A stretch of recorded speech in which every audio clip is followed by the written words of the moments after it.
اگلا رکوع شروع کرتا ہوں سورہ سبا کا رکوع نمبر 5 اور 22ویں پارے کا رکوع نمبر 11۔ تو لفظی ترجمہ مختصر گرامر کے ساتھ، پھر انشاءاللہ اس کی تفسیر۔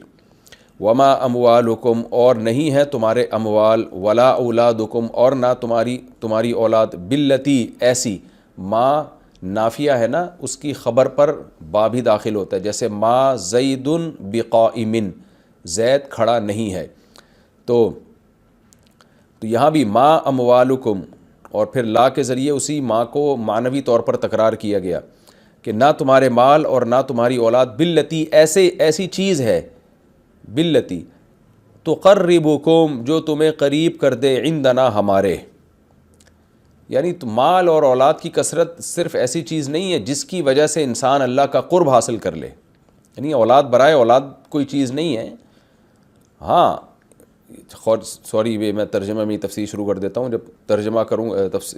کر لیتا ہوں پھر اس کی تفسیر بتاؤں گا انشاءاللہ۔ تمہارے اموال اور تمہاری اولاد ایسی چیز نہیں ہے جو تمہیں قریب کر دے، عندنا، ہمارے، یعنی تمہیں ہمارا قرب عطا کر دے۔ زلفا، ازرو قرب کے، زلفا بھی قرب کو کہتے ہیں، جیسے قرآن میں آتا ہے نا وَأُزْلِفَتِ الْجَنَّةُ لِلْمُتَّقِينَ، جنت کو قریب کر دیا جائے گا متقین کے۔ تو زلفا بھی مصدر ہے، مفعول مطلق کہلاتا ہے یہ،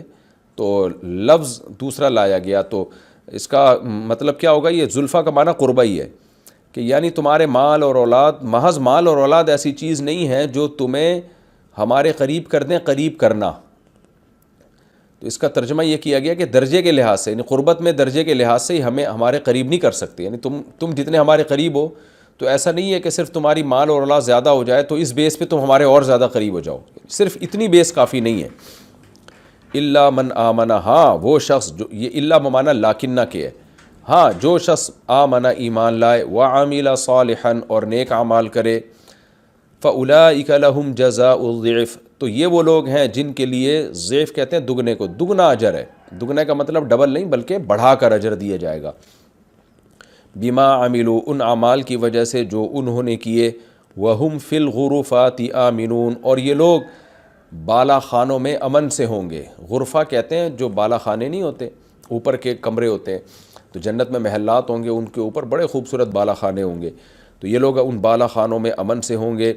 والذین یسعون فی آیاتنا، اور وہ لوگ جو کوشش کر رہے ہیں ہماری آیات میں، معاجزین، ہرانے کے لیے، باطل قرار دینے کے لیے،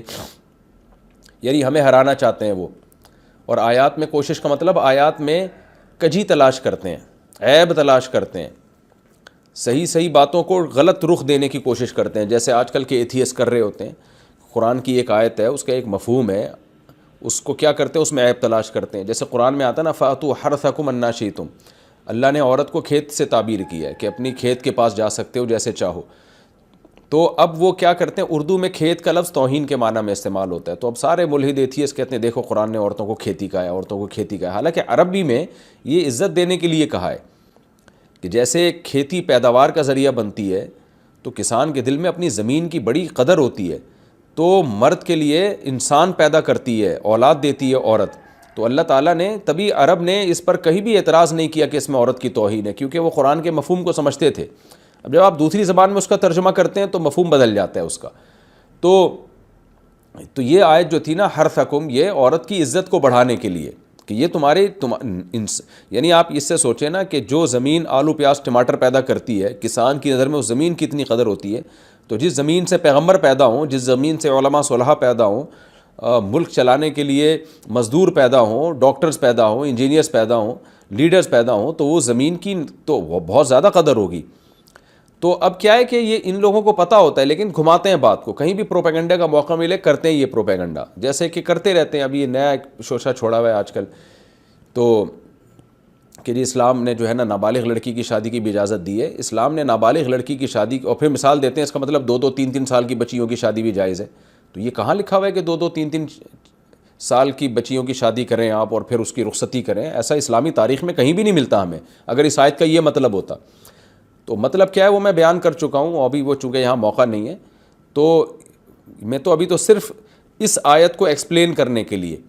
کہ فی آیاتنا، ہماری آیات میں عیب تلاش کرتے ہیں، معاجزینہ، ہمیں ہرانے کے لیے، یعنی ہمارے دین کو مغلوب کرنے کے لیے۔ اللہ فرماتے ہیں اولئک فی العذاب محضرون، یہ وہ لوگ ہوں گے جو عذاب میں حاضر کیے جائیں گے۔ قل ان ربی یبسط الرزق لمن یشاء، اے نبی آپ کہہ دیجئے میرا رب جس کے لیے چاہتا ہے روزی پھیلا دیتا ہے، من عبادہ اپنے بندوں میں سے، ویقدر لہ اور جس کے لیے چاہتا ہے تنگ کر دیتا ہے، وما انفقتم من شیء اور تم جو کچھ بھی خرچ کرو گے، فہو یخلفہ اللہ اس کے نعم البدل دے گا تمہیں۔ اخلفہ یخلف اخلافاً کا معنی کسی کے پیچھے کوئی چیز لانا، خلیفہ کسے کہتے ہیں جو جانشین ہوتا ہے نا، اصل کے بعد ہوتا ہے، تو اخلاف باب افعال سے اصل کے بعد کسی دوسرے کو لانا، یعنی آلٹرنیٹ کے طور پہ لانا۔ تو اللہ کہتے ہیں تم کچھ بھی خرچ کرو گے فہو یخلفہ اللہ، ہو کا مطلب وہ جو تم نے خرچ کیا ہے، یخلف تو اس ہو یعنی یخلفہ اس کے بدلے میں تمہیں کچھ دے گا، یعنی ضائع نہیں کرے گا۔ وَهُوَ خَيْرُ الرَّازِقِينَ اور وہ رزق دینے والوں میں سب سے بہتر ہے۔ وَيَوْمَ يَحْشُرُهُمْ جَمِيعًا اور جس دن اللہ ان سب کو جمع کرے گا، حشر کرے گا، ثُمَّ يَقُولُ لِلْمَلَائِكَةِ پھر فرشتوں سے کہے گا، أَهَؤُلَاءِ إِيَّاكُمْ کیا یہ ہیں وہ لوگ، إِيَّاكُمْ كَانُوا يَعْبُدُونَ کہ یہ تمہاری عبادت کیا کرتے تھے۔ قالوا وہ فرشتے کہیں گے سبحانک اے اللہ تو ہر عیب سے پاک ہے، تو شرک کے عیب سے بھی پاک ہے، انت ولینا من دونہم تو ہمارا دوست ہے ان کے علاوہ، یعنی ان کو چھوڑ کر یہ ہمارے دوست نہیں ہیں، بل کانوا یعبدون الجن بلکہ یہ لوگ تو جنات کی عبادت کیا کرتے تھے، اکثرہم ان میں سے اکثر لوگ بہم مؤمنون جنات ہی پر ایمان رکھتے تھے، فالیوم لا یملک بعضہم لبعض پس آج کے دن ان میں سے بعض کے لیے مالک نہیں ہوں گے، نفعاً نفع کا، ولا ضرراً اور نہ نقصان کے مالک ہوں گے۔ وَنَقُولُ لِلَّذِينَ ظَلَمُوا اور ہم کہیں گے ان لوگوں سے جو ظالم ہیں، ذُوقُوا عَذَابَ النَّارِ اس آگ کے عذاب کا ذائقہ چکھو، الَّتِي وہ آگ كُنْتُمْ بِهَا تُكَذِّبُونَ جس آگ کا تم انکار کیا کرتے تھے۔ وَإِذَا تُتْلَى عَلَيْهِمْ آيَاتُنَا اور جب ان پر ہماری آیات تلاوت کی جاتی ہیں، بَيِّنَاتٍ واضح آیات، قالوا تو یہ کہتے ہیں ما ھذا الا رجل نہیں ہے یہ مگر ایک ایسا شخص، یریدو جو چاہتا ہے، ان یصدکم کہ تمہیں روک لے، صد یصدو کئی بار آ چکا ہے کہ تمہیں روک دے، عما اصل میں عنما تھا، عما کان یعبد آباؤنا ان معبودوں سے روک لے جن کے تمہارے آباؤکم جن کے تمہارے باپ دادا عبادت کیا کرتے تھے۔ یہ محض یہ سب کچھ اس لیے کر رہا ہے کہ جن کے تمہارے باپ دادا عبادت کرتے تھے نا ان سے تمہیں روک لے۔ وقالوا اور یہ کہتے ہیں ما ھذا نہیں ہے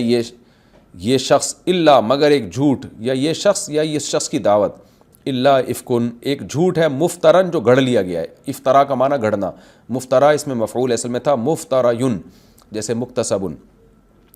وقال الذین کفروا للحق اور کہا ان لوگوں نے جو کافر ہیں انہوں نے حق کے لیے کیا کہا، لما جاءہم جب یہ حق ان کے پاس آ گیا، ان ھذا الا سحر مبین نہیں ہے یہ مگر ایک کھلا ہوا جادو، وما آتیناہم من کتب اور نہیں دی ہم نے ان مشرکین مکہ کو من کتب کوئی کتابیں، یعنی مراد آسمانی کتابیں ہیں، یدرسونہا جنہیں یہ پڑھتے، دراصل یدرسو کا معنی پڑھنا، درس پڑھنے کو کہتے ہیں، اور تدریس پڑھانا، وما ارسلنا الیہم اور نہیں بھیجا ہم نے ان کی طرف قبل کا آپ سے پہلے من نذیر کوئی ڈرانے والا، وکذب الذین من قبلہم اور انکار کیا ان لوگوں نے جو ان سے پہلے بھی تھے، وما بلغوا اور نہیں پہنچے یہ مشرکین مکہ معشار ما آتیناہم، معشار کہتے ہیں 10ویں حصے کو، ما آتیناہم جو نعمتیں ہم نے ان کو دی تھیں ان کے 10ویں حصے کو بھی یہ لوگ نہیں پہنچے، فکذبوا رسلی اور ان لوگوں نے بھی ہمارے پیغمبروں کا انکار کیا تھا، فکیف کان نکیر پس کیسی ہوئی میری نکیر، نکیر پکڑ کو کہتے ہیں، اصل میں تھا نکیری میری پکڑ، تو یا کو حذف کر کے اس کی جگہ زیر باقی رکھا، تو میری پکڑ کیسی ہوئی۔ یہ بھی لفظی ترجمہ مختصر گرامر کے ساتھ ہو چکا، اب ہم اس رکوع کی تفسیر شروع کرتے ہیں، یعنی 5 اور 11 رکوع۔ وما اموالکم ولا اولادکم باللتی تقربکم عندنا زلفی، پچھلے رکوع کے آخر میں یہ بات گزری تھی کہ مشرکین کے پاس جب دلائل سے جواب نہیں تھا تو تانے دینے پہ آتے اور اوٹ پٹانگ باتیں کرتے، ان میں ایک بات یہ کہ ہم اس قرآن پر سوال ہی پیدا نہیں ہوتا کہ ہم ایمان لے کر آئیں گے، آپ مایوس ہو جائیں ہم سے، آپ جتنا مرضی سمجھا لیں۔ پھر یہ بھی کہتے تھے ہمیں اللہ نے اتنی دولت اور اتنا مال دیا ہے، یہ ان مشرکین کی بات ہے جو یعنی آخرت کو مانتے تھے. کہتے ہمیں اتنی دولت اتنا مال اللہ نے دیا ہے تو ہمیں عذاب نہیں ہو سکتا, یہ ہو نہیں سکتا کہ ہمیں عذاب ہو جائے, کیونکہ اللہ ہم سے خوش ہے, یہ اس کی علامت ہے. اور اتراتے بھی تھے اس دولت پر. تو اس کا اللہ نے کیا جواب دیا تھا پچھلے رکوع کے آخر میں کہ بھائی اللہ جس کو چاہتا ہے روزی دے دیتا ہے, یہ تو اللہ کا نظام ہے, اس کا تمہارے محبوب ہونے سے یا تمہارے جو ہے وہ قابل ہونے سے اس کا تعلق نہیں ہے, یہ تو اللہ کی دین ہے. تو اسی رکوع کے شروع میں بھی اللہ نے فرمایا کہ تم اس خوش فہمی میں اگر ہو نا کہ تمہارے مال اور اولاد کی وجہ سے اللہ کو بھی تم سے محبت ہو جائے گی, یا اللہ کو تم سے محبت تھی اس وجہ سے اللہ نے تمہیں زیادہ اولاد اور دولت دی ہے, تو یہ خوش فہمی ہے. کیوں؟ وما اموالکم, نہیں ہے تمہارے اموال, ولا اولادکم, اور نہ تمہاری اولاد, باللتی, اس قابل ہے, ایسی ہے کہ تقربکم عندنا زلفا, کہ وہ تمہیں ہمارا قرب عطا کر دے, قرب کے اعتبار سے, یعنی قرب کے درجات کے اعتبار سے تمہیں مزید ہمارا قرب عطا کر دے اور تمہارا درجہ بلند ہو جائے. تو ایسا نہیں ہے. الا من آمنا, ہاں قرب اس شخص کو ملے گا جو ایمان لائے, وعمل صالحا, اور نیک اعمال کرے. تو اصل میں قرب کا مدار دولت اور اولاد پر نہیں ہے بلکہ نیک عمل پر ہے. یہاں ہو سکتا ہے کسی کو اشکال ہو کہ حدیث میں تو بڑی ترغیب ہے کہ اولاد کی کثرت کرو, تو ظاہر ہے جب اولاد کی کثرت ہوگی تو انسان اللہ کا زیادہ محبوب بنے گا. تو خوب سمجھ لیں, اولاد کی کثرت ایک تو اس بیس پر ہوتی ہے کہ آپ اللہ کے حکم کو فالو کرتے ہیں, تو اس بیس پر تو کثرت سے اولاد اگر آپ کے ہے تو یہ تو اللہ کے حکم کو آپ نے پورا کیا ہے, کیونکہ نسل روکنے کو شریعت نے پسند نہیں کیا. تزوج الودود الولود, ایسی عورت سے نکاح کرو جو تمہیں کثرت سے اولاد دے. تو اگر اس اولاد کی کثرت کی بیس اچھی ہے, نیت اچھی ہے آپ کی کہ توحید پرست دنیا میں زیادہ ہوں, اور اللہ تعالیٰ خوش ہوتا ہے کہ اہل اسلام کی اولاد بڑھے, تو اس بیس پر اگر ہے پھر تو اس پر آپ کو اجر بھی ملے گا, اور یہ اولاد قیامت کے دن آپ کی شفاعت کا ذریعہ بھی بنے گی اور صدقہ جاریہ بھی بنے گی. لیکن اگر یہ بیس نہیں ہے, بلکہ بیس وہ ہے جو غیر مسلموں کی بیس تھی, وہ بیس یہ تھی کہ بھئی یہ اولاد جو ہے دنیا میں ہمارے کام آئے گی, جنگوں میں لڑے گی, اور اس سے ان کو کوئی غرض نہیں تھی کہ یہ اللہ کی اطاعت کرے, فرما بردار بنے یا نہ بنے, بھلے بت پرست بنے, مشرک بنے, اس سے کوئی غرض نہیں تھی. تو اس کا مطلب یہ ہوا کہ اولاد برائے اولاد پھر کوئی نعمت نہیں ہے, بلکہ ہو سکتا ہے وہ تو عذاب کا ذریعہ بن جائے.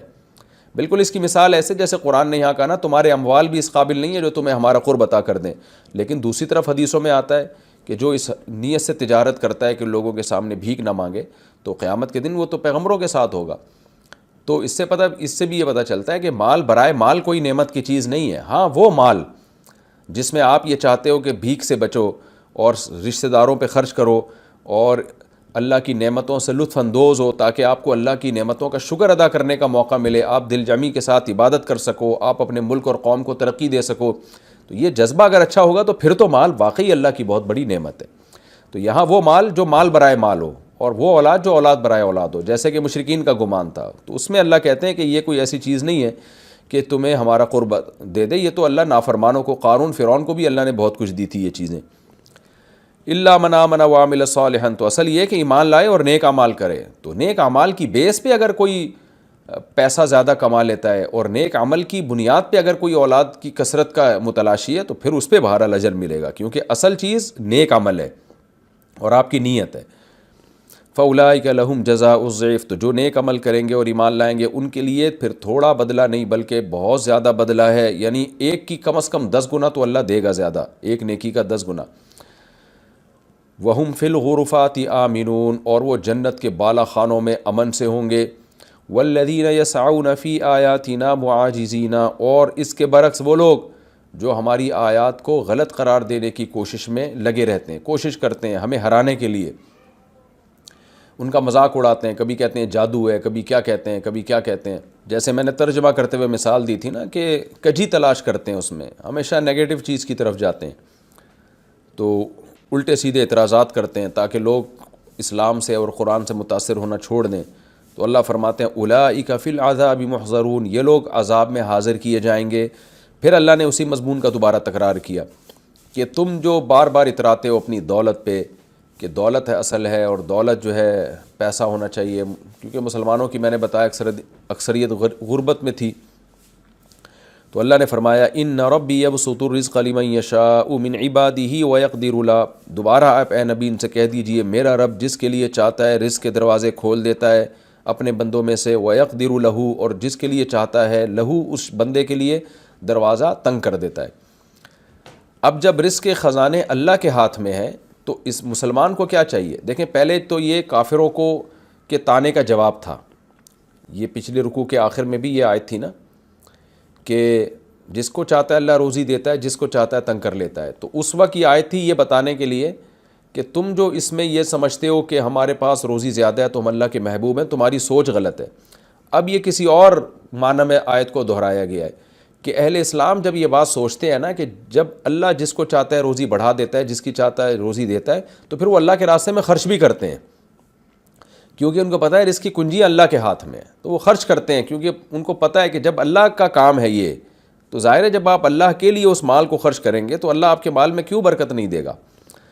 اور کافر کیا سوچتا ہے کہ بھئی اتنا پیسہ ہے، اگر میں نے اتنا خرچ کر دیا تو اتنا سا رہ جائے گا،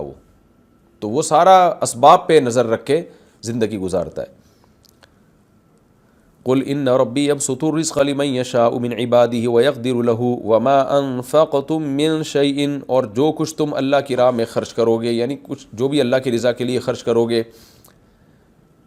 تو فہو یخلفہ، اللہ اس کا نعم البدل دے گا تمہیں، ثواب کی صورت میں بھی دے سکتا ہے، تمہارے مال میں برکت کی صورت میں بھی دے سکتا ہے. وہو خیر الرازقین، اور وہ رزق دینے والوں میں سب سے بہتر ہے. وَيَوْمَ يَحْشُرُهُمْ جَمِيعًا، اور جس دن اللہ ان سب کو جمع کرے گا، سارے مشرکین کو، ان کے معبودین کو اور مسلمانوں کو بھی سب کو جمع کرے گا. ثُمَّ يَقُولُ لِلْمَلَائِكَةِ، پھر اللہ فرشتوں سے کہے گا أَهَؤُلَاءِ إِيَّاكُمْ كَانُوا يَعْبُدُونَ. پچھلے رکوع میں تھا نا کہ یہ کہتے تھے کہ فرشتے جو ہے ہماری سفارش کر دیں گے چونکہ ہم ان کی عبادت کرتے ہیں. تو فرشتے تو اللہ سے ویسے ہی اللہ کی عظمت اور جلال میں دبے رہتے ہیں، وہ کہاں زبردستی سفارش کر سکتے ہیں. اب اللہ نے دوسرے عنوان سے اسی مضمون کو دہرایا کہ فرشتے خود قیامت کے دن براءت کا اعلان کریں گے. جس کو تم معبود سمجھتے تھے وہ سفارش تو دور کی بات، وہ تو کہے گا اللہ میرا ان سے کوئی لینا دینا نہیں ہے، کیونکہ ان کو ڈر لگے گا کہ ایسا نہ ہو کہ ان کی کم بختوں کی وجہ سے ہم پہ بھی عذاب آ جائے. تو اللہ فرماتے ہیں وَيَوْمَ يَحْشُرُهُمْ جَمِيعًا ثُمَّ يَقُولُ لِلْمَلَائِكَةِ، پھر اللہ فرشتوں سے کہے گا أَهَؤُلَاءِ، کیا یہ مشرک لوگ إِيَّاكُمْ كَانُوا يَعْبُدُونَ، یہ عبادت کرتے تھے إِيَّاكُمْ تمہاری. قالوا سبحانك، فرشتے کہیں گے اے اللہ تو ہر عیب سے پاک ہے. انت ولینا من دونہم، تو ان کو چھوڑ کر تو ہمارا ولی تھا، ہمارے یہ ان سے کوئی لینا دینا نہیں ہے. بل کانوا یعبدون الجن، بلکہ یہ تو جنات کی عبادت کرتے تھے. کیا مطلب؟ اگر ہماری عبادت کرتے تھے تو شیاطین کے کہنے پہ کرتے تھے نا، تو اصل میں تو ان کا معبود شیطان ہے. اس کی مثال ایسے جیسے کوئی پتھروں کے سامنے جھک رہا ہو، آپ اس کو سمجھاؤ بھائی یہ پتھر تو تم نے اپنے ہاتھ سے بنایا ہے، تمہارا خدا کیسے ہو سکتا ہے، تو کیوں شیطان کی باتوں میں آ رہے ہو؟ وہ کہہ نہیں یہ میرا خدا ہے. تو ہم کہیں گے اصل میں تیرا خدا یہ نہیں بلکہ تیرا خدا شیطان ہے، کیونکہ شیطان کے کہنے پہ تو یہ سب کچھ کر رہا ہے. تو ہر باطل نے شیطان کو اصل میں خدا بنایا ہوا ہے. تو فرشتے بھی یہ کہیں گے، بلکہ اکثر یہ لوگ شیطان کی عبادت کرتے تھے، یعنی جن، کیونکہ جن بھی شیطان ہے نا، تو اس سے مراد شیطان مراد ہے اس سے، یعنی ہر جن شیطان نہیں ہوتا لیکن جتنے شیاطین ہیں وہ جنات میں سے ہیں. اکثرہم بہم مؤمنون، ان میں اکثر انہی جنات پر ایمان رکھتے تھے. تو اللہ تعالیٰ فرماتے ہیں دیکھو فَالْيَوْمَ، آج کے دن، لَا يَمْلِكُ بَعْضُكُمْ لِبَعْضٍ نَفْعًا وَلَا ضَرًّا، آج تو تم میں سے بعض کے لیے نہ نفع کے مالک ہے نہ نقصان کے. دنیا میں تو ظاہری طور پر ایک دوسرے کو نفع نقصان پہنچا دیا کرتے تھے، مشرکین جو ہے نا ایک دوسرے کو سپورٹ کرتے تھے، لیکن آج تو تم ایک دوسرے کو سپورٹ بھی نہیں کر سکتے. اور اب سزا کیا ملنے والی ہے؟ وَنَقُولُ لِلَّذِينَ ظَلَمُوا، اور آج ہم ظالموں سے کہیں گے ذُوقُوا عَذَابَ النَّارِ، چکھو اس آگ کا عذاب، الَّتِي كُنْتُمْ بِهَا تُكَذِّبُونَ، جس کا تم انکار کیا کرتے تھے. وَإِذَا تُتْلَى عَلَيْهِمْ آيَاتُنَا، اللہ کہتے ہیں ان کے معبودوں کا یہ حال ہے. اور جب ان کے پاس اتنا پیارا کلام قرآن مجید تلاوت کی جاتی ہے، جو فطرت کو اپیل کرنے والا کلام ہے، جس کی دعوت میں توحید ہے، بہت صاف ستھری باتیں ہیں، تو اپنے معبودوں کے دفاع میں اوٹ پٹانگ تعویلات، اور جو اتنا صاف ستھرا 2 اور 2 4 کی طرح کلام ہے، اس کے بارے میں کہہ دیتے ہیں جادو ہے یہ. تو اللہ فرماتے ہیں اذا تتلی علیہم آیاتنا بینات، جب ان کے سامنے ہماری واضح آیات تلاوت کی جاتی ہیں، قالوا ما ھذا الا رجل، تو کہتے ہیں نہیں ہے یہ شخص مگر ایک ایسا آدمی. ھذا بھی توہین کے لیے بعض دفعہ استعمال ہوتا ہے کہ جب انسان کی طرف اشارہ کرتے ہیں نا ھذا، تو یہ توہین، تو نبی صلی اللہ علیہ وسلم کی معاذ اللہ توہین میں کہتے تھے بھئی یہ تو ایک ایسا شخص ہے جس کا اور کوئی ویژن نہیں ہے، اس کا مقصد صرف یہ ہے کہ ہمارے باپ دادا کے دین سے ہمیں ہٹائے، اور کوئی یہ توحید کا لیبل لگا دیا اس نے بس. توحید کا لیبل اور صلہ رحمی اور اچھی باتیں اور قرآن، یہ سب لیبل لگا دیا، باقی اس مقصد یہ کہ ہمیں کلچر سے ہٹانا۔ یرید ان یصدکم، یہ صرف یہ چاہتا ہے کہ تمہیں روک دے، عما ان معبودوں سے، کان یعبد آباؤکم، جن کے تمہارے باپ دادا عبادت کیا کرتے تھے، اس سے روکنا چاہتا ہے۔ تمہارے اس لیے کیا کہ سامنے والے کو ایک دم غیرت آ جائے، اچھا میرے باپ دادا کے دین سے ہٹا رہا ہے۔ وقالوا ما هذا الا افک مفترا، اور کہتے تھے نہیں ہے یہ، یعنی یہ جو کلام اس نے پیش کیا ہے، یا محمد صلی اللہ علیہ وسلم ہی کو جھوٹا کہتے تھے یہ نہیں ہے مگر افکن، ایک جھوٹ ہے، مفترا جسے گڑھ لیا گیا ہے، یعنی بیٹھ کے گڑھا گیا ہے، اس کو ایک پلاننگ ہے اور کچھ بھی نہیں ہے۔ اور محمد صلی اللہ علیہ وسلم جو کلام لے کر آئے جھوٹ ہے، جن کو محمد صلی اللہ علیہ وسلم نے معاذ اللہ گڑھ لیا ہے۔ وقال الذین کفروا للحق لما جاءہم، اور کہا کافروں نے حق کے لیے جب حق ان کے پاس آ گیا، نہ آیا ہوتا تو سمجھنے میں دشواری ہوتی ہے، لیکن جب آ جائے پھر تو دو اور دو چار کی طرح پتہ چل جاتا ہے نا حق کیا باطل کیا ہے۔ تو اللہ کہتے ہیں جب ان کے پاس حق آ پہنچا تو اب کیا کہنے لگے، ان ھذا الا سحر مبین، نہیں ہے مگر ایک کھلا ہوا جادو۔ کبھی کہتے تھے جھوٹ ہے، کبھی کہتے تھے کہ یہ جو ہے وہ سیاست ہے، اصل میں تو ہمارے باپ دادا کے دین کو ختم کرنا چاہتے ہیں، اور کبھی جب کچھ سمجھ میں نہیں آتا کہتے ہیں جادو ہے یہ۔ تو جادو ہے اور کھلا ہوا جادو، یعنی اس میں کوئی دو رائے نہیں ہو سکتی اس کے جادو ہونے میں، یعنی جھوٹ مشرکین بولتے تھے پوری ڈٹائی کے ساتھ۔ اللہ فرماتے ہیں تم جس کلام کو جادو کہہ رہے ہو تمہیں تو قدر کرنی چاہیے اس کی، اس لیے کہ تم تو یہ کہا کرتے تھے کہ یہود و نصارہ کے پاس ان کے عقیدے کے مطابق پیغمبر آئے ہیں، کتابیں آئی ہیں، اگر ہمارے پاس اللہ نے پیغمبر بھیجا ہوتا اور ہمارے پاس آسمانی کتاب آتی تو ہم تو سب سے زیادہ ہدایت یافتہ ہوتے۔ مشرکین یہ کہا کرتے تھے، اس کا ذکر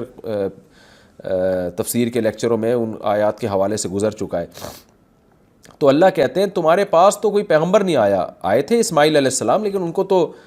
بہت ٹائم گزر چکا تھا نا، 2000 سال سے زیادہ عرصہ گزر چکا تھا، یعنی ماضی قریب میں کوئی پیغمبر بھی نہیں آیا جس کی تعلیمات محفوظ ہوں، کوئی آسمانی کتابیں بھی نہیں جن کی تعلیمات محفوظ ہوں۔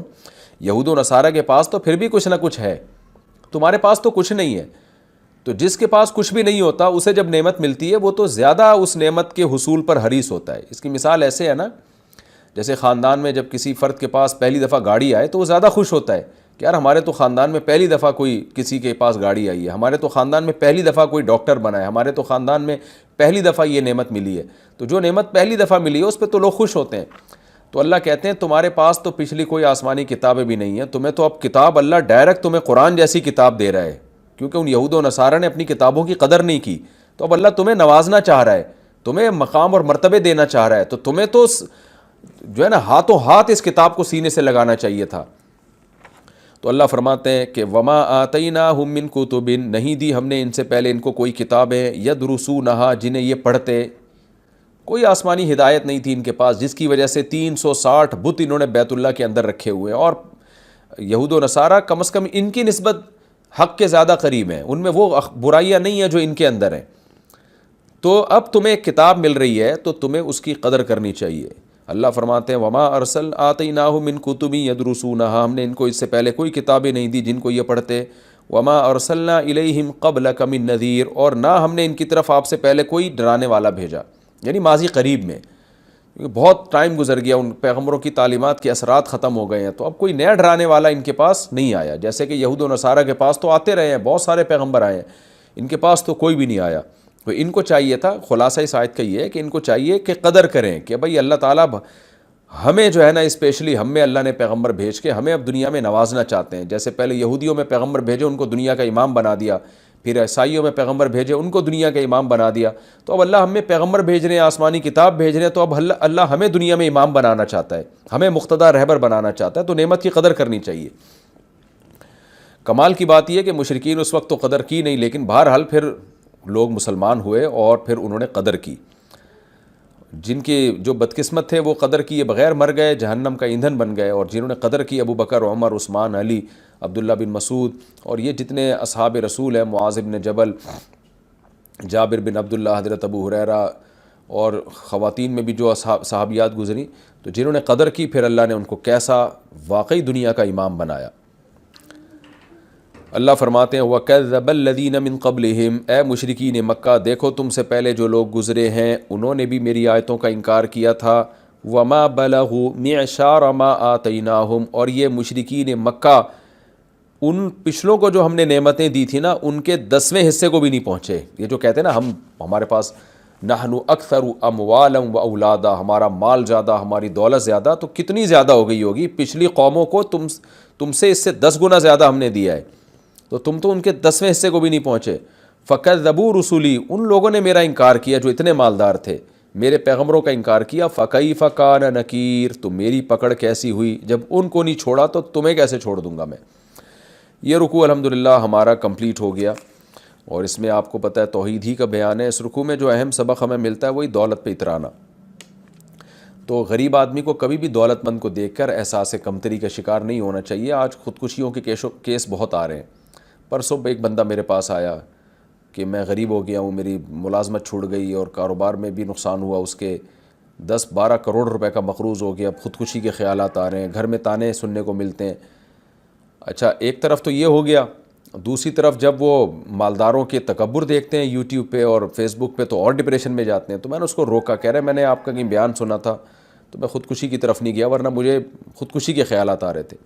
تو کہنے لگا مجھے کیا کرنا چاہیے، میں کیسے صبر کروں، گھر میں تانے ملتے ہیں۔ میں نے کہا غلطی جو ہوئی ہے تم سے اس پہ اللہ سے توبہ استغفار کرو، اور اب جب گھر میں تانے مل رہے ہیں تو صبر کرو۔ تانا دینے والا بھی ایک وقت کے بعد تھک جاتا ہے، اور یا نہیں تھکے گا تو تمہیں تانے سننے کی عادت پڑ جائے گی۔ تو کیونکہ میرڈ ہے، شادی شدہ ہے، بیوی بچے بھی ہیں، تو ظاہر ہے کہاں چھوڑتی ہیں بیوی بچے، اور ماں باپ بھی نہیں چھوڑتے آج کل۔ تو بھئی اس کو برداشت کرو، اور یہ سوچو دنیا مسافر خانہ ہے،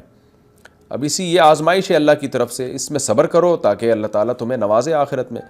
اور کچھ وقت کے بعد انسان بڑے سے بڑا غم جو ہے نا اس کو یوز ٹو ہو جاتا ہے انسان۔ میں نے پھر اس کو مثال دی، دیکھو جیل کے اندر قیدی جاتے ہیں، چند دن کتنی ڈپریشن میں ہوتے ہیں، اس کے بعد 20-20 سال جیلوں میں رہتے ہیں، عادت ہو جاتی ہے ان کو۔ جو صبر کرنا چاہے اس کو، نہیں کرنا چاہے گا تو وہ تو خودکشی کرے گا، پاگل ہو جائے گا وہ۔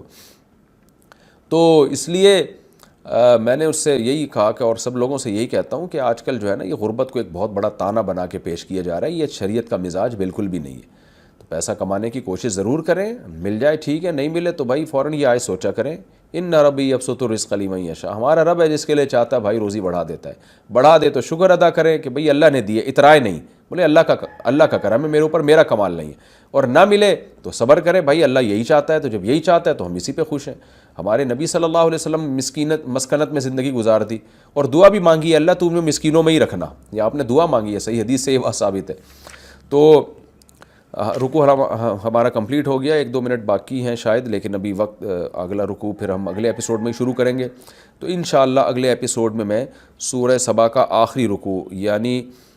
رکوع نمبر 6 اور 22ویں پارے کا رکوع نمبر 12 انشاءاللہ میں شروع کروں گا۔ اللہ تعالی ہمیں سمجھنے کی اور عمل کرنے کی توفیق عطا فرمائے۔ وما علینا الا البلاغ۔